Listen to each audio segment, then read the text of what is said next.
रायगड महाराष्ट्रासह देश विदेशातील ताज्या बातम्या पाहण्यासाठी मॅक्स इंडिया लाईव्ह चॅनलला सबस्क्राईब करा आणि बेल आयकॉन दाबायला विसरू नका।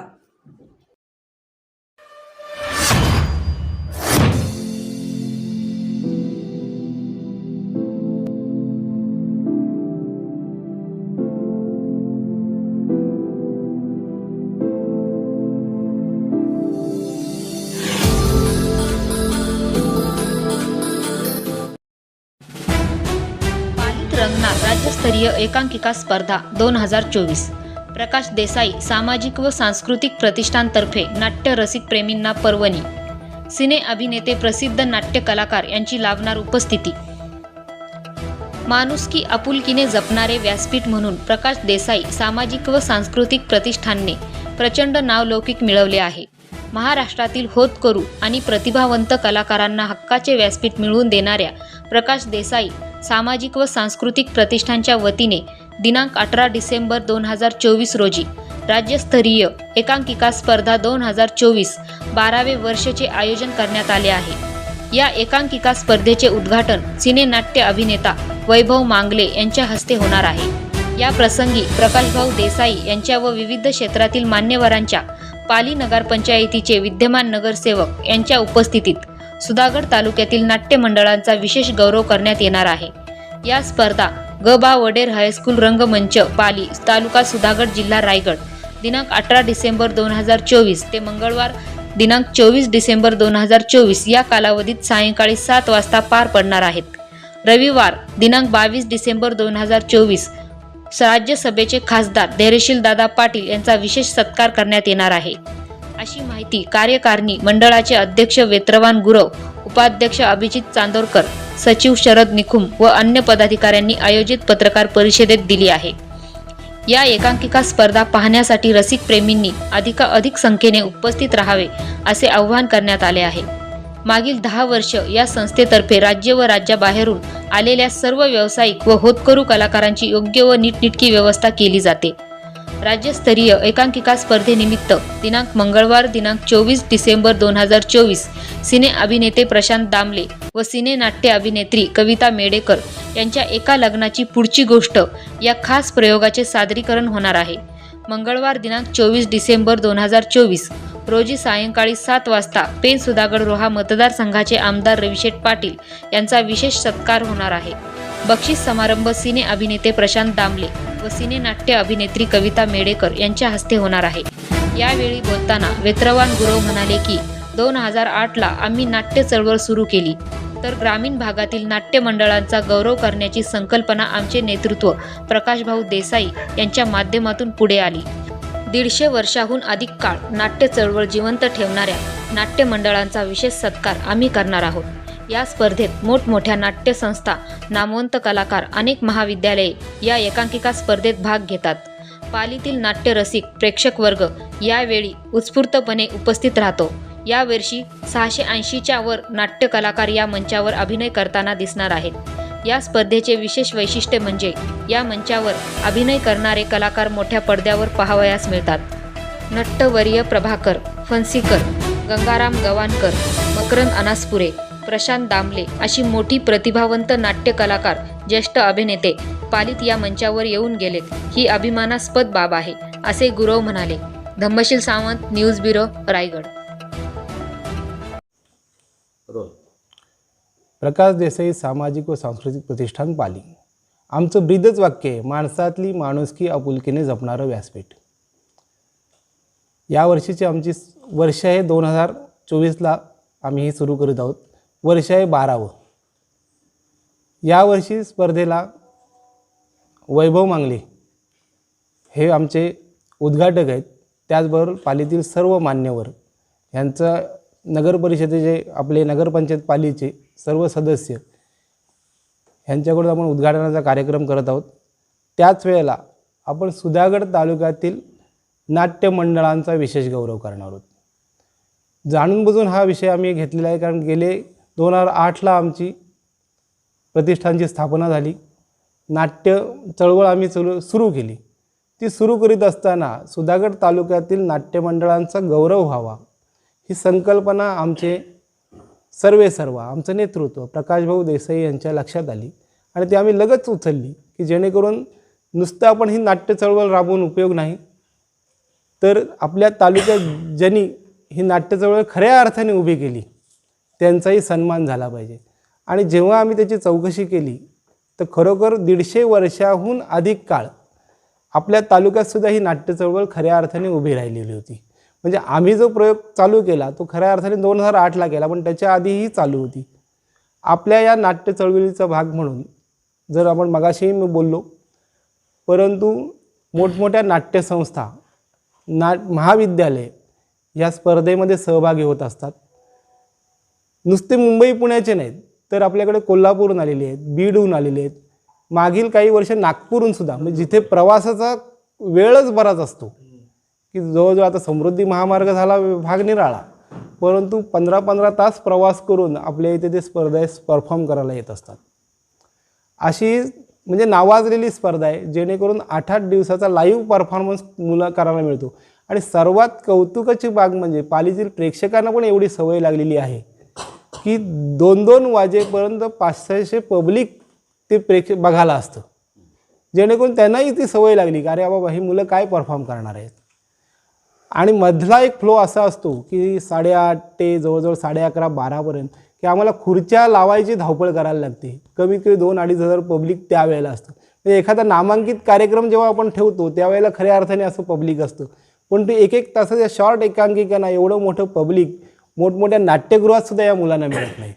आणि त्यासाठी एवढ्या दुरून मुंबईत नसेल पुण्यात नसेल तर ते आपल्याकडे परफॉर्म करायला येतात. त्यांचा संपूर्ण राहण्याचा खर्च, त्यांचे येणारे जेवणाचा हे सर्व प्रतिष्ठान करत असतं. यावर्षी जर मी मगाची संख्या तुम्हाला सांगितली तर यावर्षी जवळजवळ 680च्या वरती मुलं आपल्या स्टेजवर परफॉर्म करणार आहेत. ही पालीतली नाही तर बाहेरून येऊन ही परफॉर्म करणार आहेत. आणि हे नक्कीच आपल्यासाठी पालीकरांसाठी कौतुकाची बाब आहे, जेणेकरून त्या मुलांचा परफॉर्मन्स, जी मुलं पालीला येऊन इथे परफॉर्म करतात तीच पुढच्या काही कालामध्ये एक तर त्या व्यावसायिक नाटकामध्ये असतात किंवा चांगल्या सिरियल्समध्ये असतात. उदाहरण जर द्यायचं झालं तर अद्वैत दादरकर आहे, त्याच्यानंतर ओंकार राऊत आहे, ओंकार भोजने आहे, असे चांगले चांगले कलाकार आपल्याकडे मागील म्हणजे 2015ला 2016ला 2013ला या कालावधीत या लोकांनी संपूर्ण परफॉर्म केलेलं आहे. तर अशी ही स्पर्धा पालीला येऊन इथे परफॉर्म करतात तीच पुढच्या काही कालामध्ये एक तर त्या व्यावसायिक नाटकामध्ये असतात किंवा चांगल्या सिरियल्समध्ये असतात. उदाहरण जर द्यायचं झालं तर अद्वैत दादरकर आहे, त्याच्यानंतर ओंकार राऊत आहे, ओंकार भोजने आहे, असे चांगले चांगले कलाकार आपल्याकडे मागील म्हणजे 2015ला 2016ला 2013ला या कालावधीत या लोकांनी संपूर्ण परफॉर्म केलेलं आहे. तर अशी ही स्पर्धा थोडीशी का होईना स्वल्पविराम म्हणायला लागेल आपण त्याला की 2008ला सुरू केलेली चळवळ 2018पर्यंत आम्ही सातत्याने चालू ठेवली. मध्ये फक्त पूर्णविराम न देता स्वल्पविराम दिला कोविड, कारण ते संपूर्ण जगच थांबलेलं असताना आपल्याला थोडंसं थांबायला लागलं. परंतु परत 2024ला आम्हा भाऊंच्या मनात किंवा आम्हा सर्वांच्या मनात म्हणण्यापेक्षा पालीकरांच्या मनात की ही स्पर्धा करावी अशी इच्छा निर्माण झाली आणि भाऊंनी त्याला चांगला प्रतिसाद दिला. प्रकाशभाऊ देसाईंनी प्रतिसाद दिला की नाही काय असेल ते बघू दे, खर्चांचा विचार करू नका, ते नेहमीच सरळ असते, ते खर्च करत असतात आणि ते करत असताना कुठल्याही मागे पुढे विचार न करता की कलाकारांचं कसं चांगलं होईल. म्हणजे आम्हाला ते कधी कधी ओरडतात, अरे ह्याची सोय नाही झाली, त्याचं काही नाही झालं. तर अशा पद्धतीने कुठल्याही कलाकारांची गैरसोय होणार नाही, त्यांचं बारीक लक्ष त्यांच्यावर असतं आणि ते आमच्याकडनं ते करवून घेतात.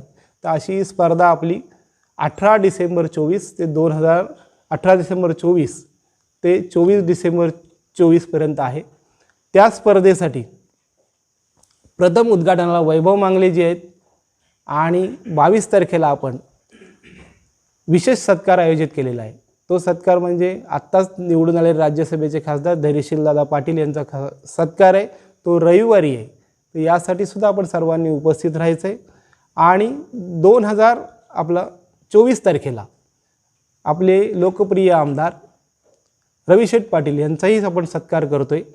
त्या सत्कार समारंभाच्या दिवशी आपण बक्षीस समारंभ करतो आहे आणि त्या बक्षीस समारंभानिमित्त प्रशांत दामले यांचं एका लग्नाची पुढची गोष्ट हे नाटक आपण सर्व प्रेक्षकांना विनामूल्य प्रेझेंटेशन करतो आहे त्याचं. आणि हा मला वाटते प्रशांत दामलेंचा 750 ते 800च्या वरचा प्रयोग आहे आणि त्यांचं रेकॉर्ड म्हणायचं झालं तर 13,500च्या वरती त्यांनी ते प्रयोग केलेले आहेत. असे हे सगळे त्या दिवशीचा प्रयोग बघण्यासाठी संपूर्ण पालीकरांनी नव्हे तर सुधागडकरांनी आणि रायगडकरांनी उपस्थित राहावं ही प्रतिष्ठान तर्फे नम्र विनंती करतोय. 2008 पासून पहिली या प्रकाश देसाई सामाजिक व सांस्कृतिक प्रतिष्ठानच्या एकांकिका स्पर्धेची मुहूर्तमेढ रोवली गेली. सुरुवातीला या सगळ्या क्षेत्रामध्ये नवीन असतानासुद्धा वितरण गुरव सर यांच्या माध्यमातून आणि त्यांच्या कल्पवृत्तीने या प्रतिष्ठानच्या एकांकिका स्पर्धेवरती पकड आम्ही चांगल्या पद्धतीने मिळवली. आणि महाराष्ट्रामध्ये बऱ्याच स्पर्धा होतात, म्हणजे सवाई असेल किंवा इतर स्पर्धा महाराष्ट्रामध्ये होतात, परंतु त्या स्पर्धा आणि प्रतिष्ठानच्या ह्या स्पर्धा याच्यामध्ये फरक खूप आहे. या प्रतिष्ठानच्या स्पर्धेला सवाईसारखं एक जरी ती दर्जा किंवा तो असं काही लोक त्या दृष्टीने बघत जरी नसले तरी मगाशी गुरुसरांनी सांगितलं त्याप्रमाणे इतकी व्यवस्था की आलेल्या माणसाच्या निवासापासून भोजनापर्यंतची व्यवस्था ही कुठल्याही या सगळ्या नामांकित बाकीच्या संस्थांकडून दिली जात नाही. ती फक्त प्रकाश देसाई यांच्या माध्यमातून या प्रतिष्ठानच्या माध्यमातून दिली जाते. आणि त्याच्यामुळेच तुम्हाला सांगतो की गेल्या पहिल्या 11 वर्षांमध्ये नंदुरबार असेल, कोल्हापूर असेल आणि महाराष्ट्रातले बरेच नामांकित कॉलेज ज्या ह्या एकांकिका विषयांमध्ये आहेत त्या विषयांमधल्या सगळ्या मोठ्या मोठ्या एकांकिका नाटकात रूपांतर झालेले आहेत. काहीचं नाटकातून चित्रपटसृष्टीत त्याचं रूपांतर झालेलं तुम्हाला बघायला मिळेल. त्याच्यामुळे आणि पालिकरांनी जेव्हा हे थोडंसं कोविडच्या मध्ये बंद झाल्यानंतर पालिकरांमध्ये खूप उत्सुकता होती, कारण 8-9 वर्ष म्हणजे साधारणतः बरीच वर्ष 10-11 वर्ष पालिकरांना एक ऐतिहासिक अशी मेजवानी या सुधागड तालुक्यामध्ये मिळत होती. आणि एवढं बाहेर जाणं तालुक्याच्या लोकांना शक्य होत नसे, परंतु सर्व प्रकारच्या सर्व विषयांवर हाताळले जाणारे विषय आणि अशा एक पद्धतीच्या एकांकिका या स्पर्धेमध्ये होतात. त्याच्यामुळे अविस्मरणीय असा अनुभव या सुधागड तालुक्यात सगळ्याला मिळतो. आणि आम्हालाही त्यात फार असं काय नसलं तरी रंगकर्मीची सेवा आमच्याकडनं होते, त्यातच आम्हाला खूप सगळ्यांना आनंद आहे. धन्यवाद. सर, यावर्षीच्या नाट्य एकांकिका स्पर्धेचं वैशिष्ट्य काय, वेगळेपण काय असणार आहे? प्रकाश देसाई सामाजिक आणि सांस्कृतिक प्रतिष्ठानच्या तर्फे 23 या डिसेंबरमध्ये होणाऱ्या ज्या एकांकिका आहे या एकांकिकेचं वैशिष्ट्य असं आहे की विद्यार्थ्यांना विज्ञानाच्या दृष्टीने काहीतरी आपण द्यावं यासाठी महाराष्ट्रात विज्ञान एकांकिका यावर्षी घेतल्या गेल्या.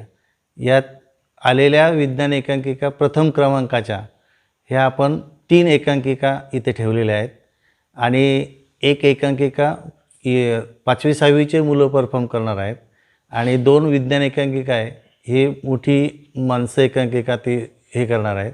पण मुलांना विज्ञानाचं आवड निर्माण व्हावी, त्यांना प्रोत्साहन मिळावं यासाठी या विज्ञान एकांकिका महत्त्वाच्या आहेत. पुढचं एक विशेष असं आहे की हे संपूर्ण या सुधागड तालुक्यात आपण जे भरवतो आहे राज्य एकांकिका स्पर्धा, ह्या स्पर्धा भरवताना याचा प्रचंड मोठं पाठबळ लागतं. आपण आलेल्या स्पर्धकांकडनं कुठलाही एकही रुपया न घेता त्यांना आलेल्या स्पर्धकांना जेवण आपण गरम जेवण देतो, राहण्याची व्यवस्था करतो. जर त्या स्पर्धक इथे राहत असतील उशीर झाला तर स्पर्धकांना राहण्याची व्यवस्था, जेवणाची व्यवस्था ही सगळी आमच्या प्रकाश देसाई प्रतिष्ठानचे जे संस्थापक आहेत हे प्रकाश भाऊ देसाई हे संपूर्ण ही व्यवस्था बघत असतात. आणि अतिशय मोठ्या प्रमाणात सुरू राहत असलेल्या या स्पर्धेंना संपूर्ण पाठीशी खंबीरपणे देसाई भाऊ आमचे उभे राहतात. त्यामुळेच हे सर्व करणं शक्य आहे असं मला वाटतं.